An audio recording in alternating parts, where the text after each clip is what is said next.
بسم الله الرحمن الرحيم أفتطمعون أن يؤمنوا لكم وقد كان فريق منهم يسمعون كلام الله ثم يحرفونه من بعد ما عقلوه وهم يعلمون وَإِذَا لَقُوا الَّذِينَ آمَنُوا قَالُوا آمَنَّا وَإِذَا خَلَا بَعْضُهُمْ إِلَى بَعْضٍ قَالُوا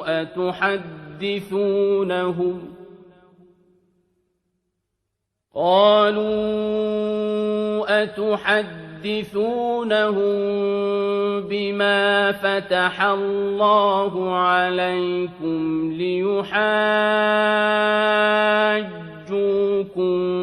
به عند ربكم أفلا تعقلون أعوذ بالله السميع العليم من الشيطان الرجيم بسم الله الرحمن الرحيم الحمد لله رب العالمين وبه نستعين وصلى الله على محمد وطهته الطاهرين وعلى الله دائم أجمعين من الآن إلى قيام يوم الدين آمين رب العالمين.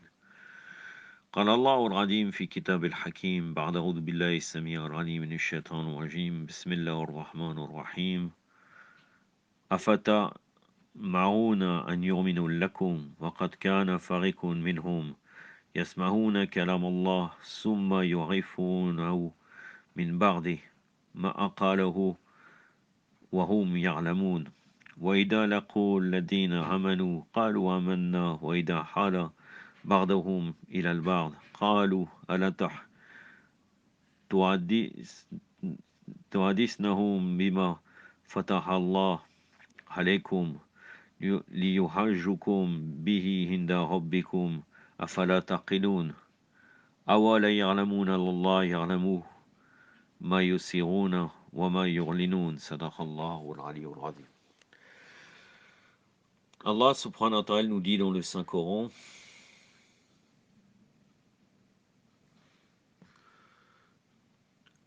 attendez-vous ou ambitionnez-vous qu'ils croient en votre religion alors qu'une partie d'eux entendait la parole d'Allah et la déformait après alors qu'ils étaient inconscients. Lorsqu'ils rencontraient les croyants, ils disaient: nous avons cru. Mais dès qu'ils se retrouvaient seuls entre eux, certains confessaient: pourquoi répétez-vous aux musulmans les choses que Allah vous a dites au sujet des attributs du prophète de l'islam, afin que le jour du jugement cela soit démontré à votre désavantage devant Allah. Donc ne comprenez-vous pas? Ceux-là ne savent-ils pas que Allah connaît le secret de l'intérieur et de l'extérieur? Donc c'est la suite du tafsir. Là, le Mufassir a assez bien développé le sujet. Mais encore une fois, pour relier ça à Muhammad sallallahu alayhi wa al-Bayt alayhi salam, nous allons utiliser quelques extraits du tafsir de Hassan Askari après avoir exposé le Mufassir. Qu'est-ce qu'il dit? C'est le verset 75 à 77 de Surat al-Baqarah. Donc je commence. À propos des circonstances de révélation des deux derniers versets. Ci-dessus, les commentateurs du Coran apportent les propos de l'imam Baqir alayhi salam en ces termes. Lorsqu'un groupe de juifs qui n'avaient rien contre la vérité rencontrait les musulmans, il donnait à ces derniers des informations sur les caractéristiques du messager de l'islam. Mentionné dans la Torah, lorsque les dignitaires juifs apprirent cela, ils interdirent: ne leur révélez pas les attributs de Muhammad sallallahu alayhi wa alayhi. Allahumma salli ala Muhammad wa ali Muhammad wa lajjal farajahum wa al-anadahum. Mentionné dans la Torah, car c'est un argument contre vous devant Allah. C'est ainsi que les versets ci-dessus furent révélés en guise de réponse pour eux. C'est dans Majma al-Bayan, le volume 1, page 142. Donc là, on a une partie des juifs qui croyaient. Ils croyaient, ils ont été touchés par le tablir du prophète, sallallahu alayhi wa alayhi. Et en fait, ils décrivaient, ils disaient que voilà, nous trouvons les attributs du prophète, sallallahu alayhi wa alayhi, dans nos livres. Voilà. Donc, le commentaire: attente inespérée dans les versets ci-dessus, tel que vous le constatez, on ne s'adresse plus aux enfants d'Israël. Les versets ci-dessus s'adressent aux musulmans. Des conclusions importantes sont tirées ici. Il est écrit: comment attendez-vous que ce peuple puisse se soumettre aux préceptes de votre religion, alors qu'un groupe d'entre eux entendait les propos d'Allah, et après l'avoir compris, il les falsifiait en toute connaissance de cause. Il a falsifié parce qu'ils refusaient. Ils avaient la pression de leurs nobles de chez eux, et ils refusaient de dire la vérité. Donc, si vous voyez qu'ils ne se soumettent pas aux explications vivantes du Coran ni aux miracles vivants du prophète de l'islam, sallallahu alayhi wa alayhi, ne vous inquiétez pas. Ceux-ci sont les enfants qui étaient avec Moussa, alayhi wa afdallah salatu ala Muhammad wa ali Muhammad. En tant que peuple élu, ils étaient allés avec lui au mont Tour, ils ont entendu les propos d'Allah et ses commandements, et lors du retour, ils les ont falsifiés. Donc là, on peut comprendre mieux les versets précédents, en fait. C'est-à-dire que Allah subhanahu wa ta'ala parle, bien entendu, en premier lieu aux musulmans, dans le Saint-Coran, et donc il montre les miracles qui est arrivé devant les bannis Israël, pour dire, regardez, déjà, vous ne faites pas la même chose qu'eux, et après, à travers ces versets-là qui viennent tout de suite, là, il leur dit, regardez, malgré qu'ils ont eu tout ça, ils n'ont pas accepté, et ils ont falsifié, malgré tous leurs miracles. Maintenant, à partir de la phrase, Naam, ba'da a'udhu billahi as-sami' al-'alim minash shaitanir rajim, qalu amanna. Donc là, ils disent, nous croyons. Donc là, ça montre qu'ils croyaient. Ils n'étaient pas tous des falsificateurs. C'était le travail d'un groupe qui peut-être représentait la majorité. Dans le livre Asbab al-Nuzul, il est écrit qu'un groupe de juifs dit au peuple, en revenant du mont Tour, nous avons entendu qu'Allah a donné à Moussa alayhi salam les commandements en disant respectez mes commandements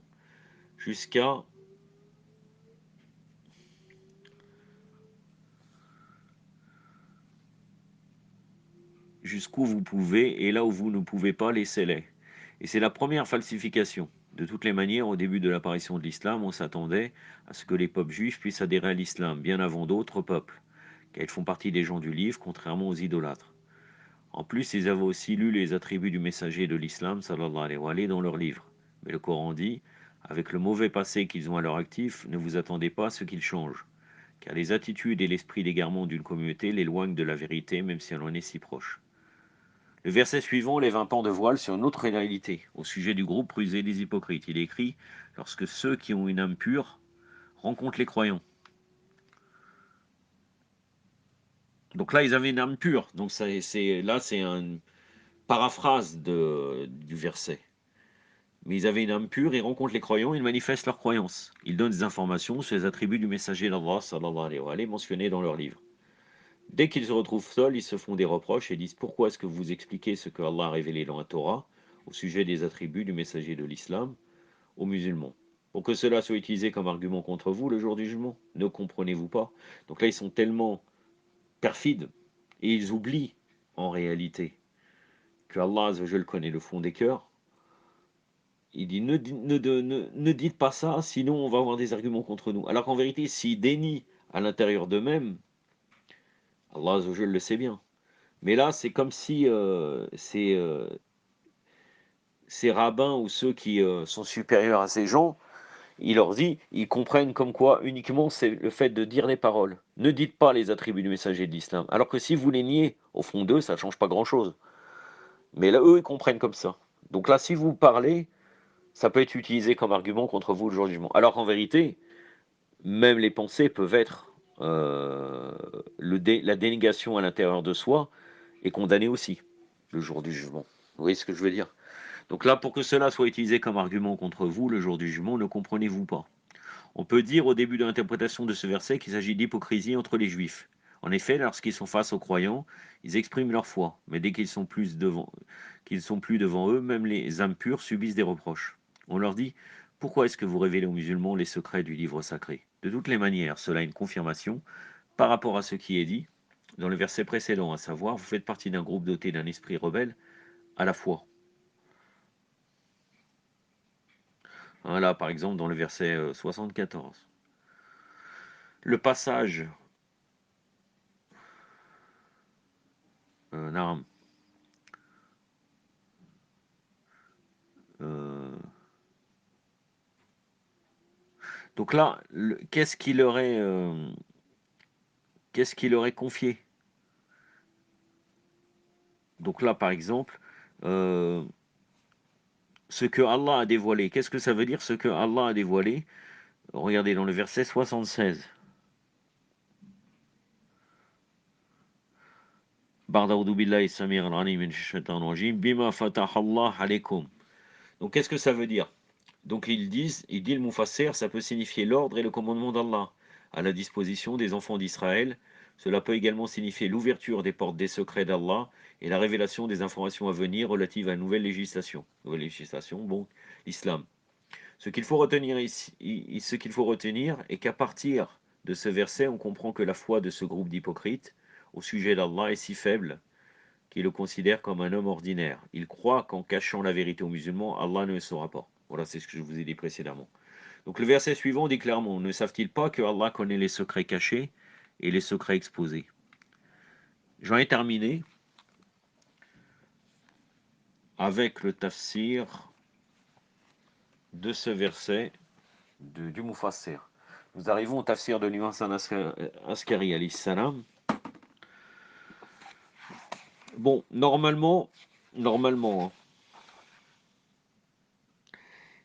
il y a un long récit où on parle d'un miracle grandiose du prophète suggéré par les Juifs. Je vais vous épargner cela, non pas que c'est pas agréable, mais ça va être très très long. Et je vais rester vraiment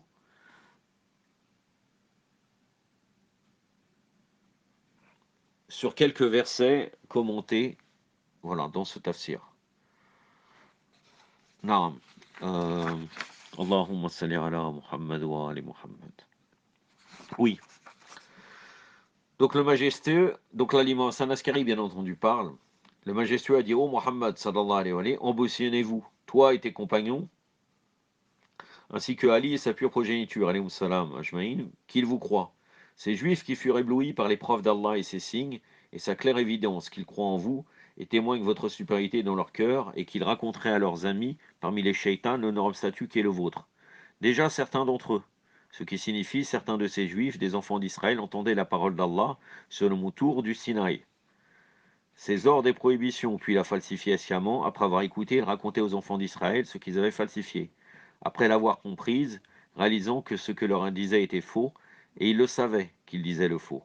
Et quand ils ont accompagné Moussa, alayhi wa afdallah salat ala Muhammad wa ali Muhammad, à la montagne, ils ont entendu la parole d'Allah, ils étaient au courant de ses ordres et ses prohibitions.